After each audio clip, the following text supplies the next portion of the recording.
Hello friends, দেখুন আজ আমি রান্না করব দেশি মুরগির মাংস। তাই মুরগিটাকে জবাই করে ভালো করে এভাবে পালকগুলো তুলে নিতে হবে।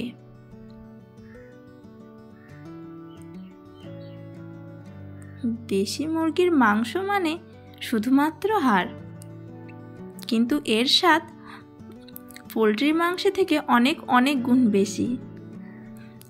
আবার অনেকে এই মাংসটা খেতে পছন্দও করেন না, কিন্তু আমার ভীষণ প্রিয়। দেখুন মুরগিটা এরকমভাবে পরিষ্কার হয়ে গেলে হালকা আগুনের তাপে দিয়ে দেব, কারণ ছোট ছোট যে রোয়াগুলো থাকে সেগুলো খুব সহজেই উঠে যায়। এই দেশি মুরগির মাংস রান্না খেতে দারুণ লাগে। মাংসটাকে কেটে নিয়ে কড়াইয়ে চাপিয়ে দিয়েছি সরিষার তেল। তেল হালকা গরম হয়ে এলে এর মধ্যে দিয়ে দেব কেটে রাখা পেঁয়াজ কুচি। আমি মাঝারি সাইজের 3টা পেঁয়াজ এখানে দিয়েছি। পেঁয়াজ বেশি দিলে গ্রেভিটা খেতে খুব সুন্দর লাগে। পেঁয়াজটা হালকা লালচে ভাজা হয়ে এলে এর মধ্যে দিয়ে দিলাম 3টা কাঁচা মরিচ। তারপর দিয়ে দিলাম 2 চামচ মতো আদা রসুন বাটা। আদা রসুন দিয়ে একটু ভালো করে নেড়েচেড়ে এটাকে ভেজে নেব, যাতে আদা রসুনের যে কাঁচা গন্ধটা সেটা আর না থাকে। দিয়ে দিলাম স্বাদ মতো লবণ। এইভাবে হালকা আঁচে ভালো করে এটাকে ভেজে নেব। এই মশলাটা কষার সময় আঁচটা একদম মিডিয়াম রাখবেন। আদা রসুনটা হালকা ভাজা হয়ে এলে এর মধ্যে এবার মশলাগুলো এক এক করে দিয়ে দেব। দিয়ে দিলাম শুকনো মরিচ গুঁড়া, তারপর দিলাম হলুদ গুঁড়া, দিয়ে দিলাম জিরা কুটা ও ধনিয়া গুঁড়া। মশলাগুলো দিয়ে ভালো করে এইভাবে নেড়ে চেড়ে কষে নিতে হবে।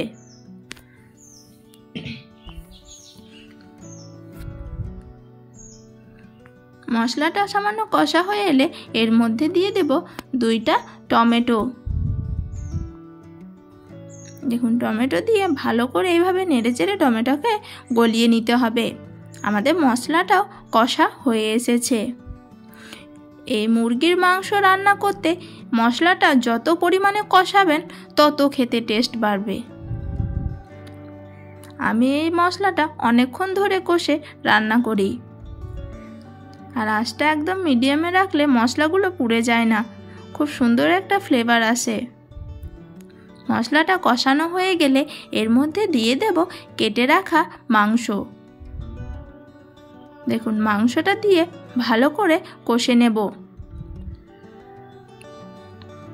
আমি প্রথমে আলুটা দিয়ে দিইনি, কারণ নতুন আলু সেদ্ধ হতে বেশি টাইম দেয় না, আর এমনিতে দেশি মুরগির মাংস মানে একটু শক্ত হয়। তাই মুরগির মাংসটাকে আগে ভালো করে কষে নেব, তারপর আলুটা দিয়ে কষবো।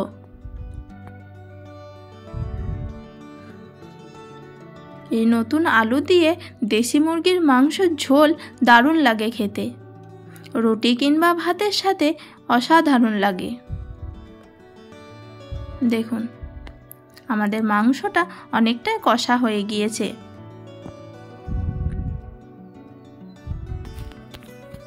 আমি মাংসটাকে 10 মিনিট ভালো করে কষে নিয়েছি। তারপর দিয়ে দেব মোটা মোটা করে কেটে রাখা 2টা আলু। আমি আলুগুলো বেশ মোটা মোটা করে কেটেছি, কারণ এই মাংসের সাথে আলুর টেস্টটা খুব সুন্দর লাগে। আলুটা দিয়েও ভালো করে অনেকক্ষণ টাইম ধরে এটাকে কষে নিতে হবে।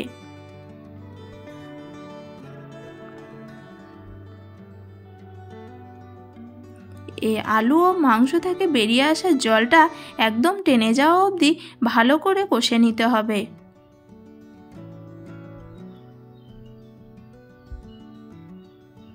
আমি 15 থেকে 20 মিনিট অবধি এটাকে ভালো করে কষিয়ে নিয়েছি। দেখুন মাংসের গায়ে গায়ে কেমন তেল উঠে এসছে।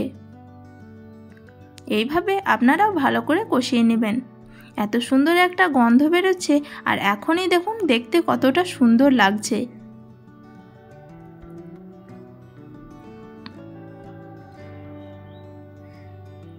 এই দেশি মুরগির মাংস খেতে কার কার ভালো লাগে অবশ্যই কমেন্টে জানাবেন। আমার তো ভীষণ প্রিয়। দেখুন মাংসটা কষা হয়ে গেলে এর মধ্যে দিয়ে দেব জল। জলটা আমি একটু বেশি পরিমাণে দিয়েছি, কারণ প্রথমেই বললাম দেশি মুরগির মাংস মানে একটু শক্ত শক্ত ভাব, তাই মাংসটাকে সেদ্ধ করার জন্য একটু বেশি পরিমাণে জল দিয়ে দিয়েছি। দেখুন আমাদের জলটা অনেকটাই শুকিয়ে গেছে, দেখুন একদম তেল উঠে এসছে। এই গায়ে গায়ে তেল উঠে আসা মানে বুঝে নেবেন মাংসটা পুরোপুরি সেদ্ধ হয়ে গিয়েছে। কত সুন্দর লাগছে দেখতে। দেখুন আমাদের আলুগুলোও কত সুন্দর সেদ্ধ হয়ে গিয়েছে। আমার এই দেশি মুরগির মাংস রান্না ভালো লাগলে অবশ্যই একটা লাইক দিবেন, আর কেমন লেগেছে কমেন্টে জানাবেন। আর আমার চ্যানেলে নতুন হয়ে থাকলে চ্যানেলটিকে সাবস্ক্রাইব করে পাশে থাকা বেল আইকনটি ক্লিক করে দিবেন, কারণ এরকম আরও নতুন নতুন ভিডিও পেতে আপনারা সবাই আমার পাশে থাকবেন। আর আপনারা কমেন্ট করলে আমার এরকম রান্না করার আনন্দটা অনেক অনেক বেশি বেড়ে যায়। দেখুন মাংসের কালারটা একবার দেখুন, আর গ্রেভিটা দেখুন, দেখেই যেন জিভে জল চলে আসছে। আমি আমার ভিডিও এখানেই শেষ করলাম। ভালো থাকবেন ও সুস্থ থাকবেন।